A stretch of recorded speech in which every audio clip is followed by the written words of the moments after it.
She's calling you. Who is that? Hmm.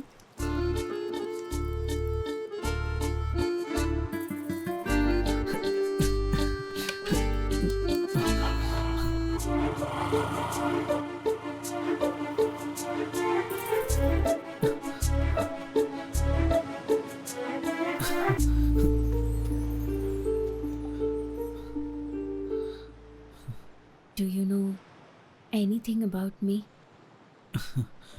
If that is a question, you're the princess of this island and the youngest one in your family. What else? What else? Anyway, you'll get married to a boy in this island. That too as soon as you complete your studies. This is what we usually see in all films, right? Do you have anything new to say? Love at first sight also happens only in the movies, right? Hey, no. Nothing like that. Sometimes it may happen in real life also.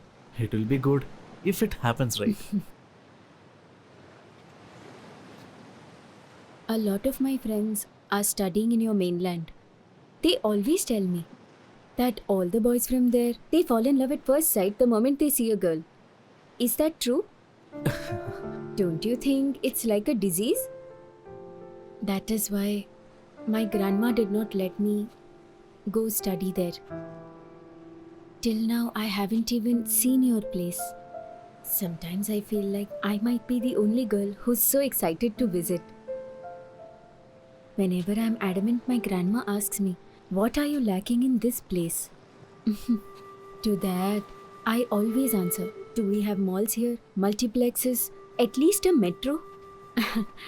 And to this, my grandma always has an answer. "There are pure hearted people here," that's what she says.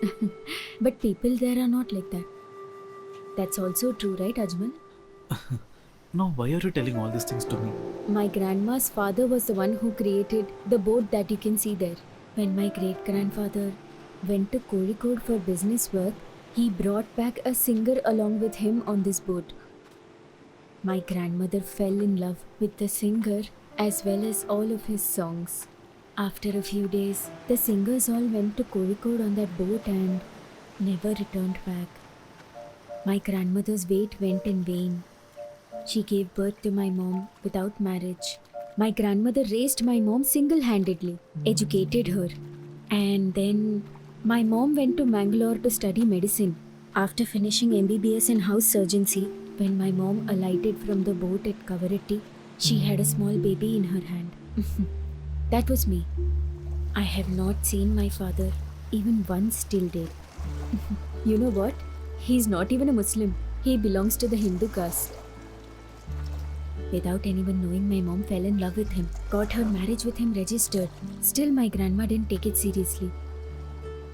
On his first journey to the island, when he was traveling with me, my dad lost his balance and fell into the middle of the deep sea. They say that all the girls in our family are born with this curse. No man who comes from this land survives on this island. And that is why my grandmother took a vow after that no man will face this fate. And now a man has come from Beipur, apparently in love. Seems like a story from a movie, right? Forget about me. By the way, once you repair the boat that my great-grandfather made and you return to your homeland, get married to a beautiful girl from Kozhikode itself. Delete all the pictures that you took.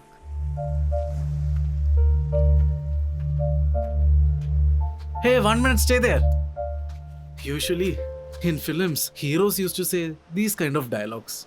If heroine says these dialogues, hero's dialogues will be totally different and will be handling it in a different way.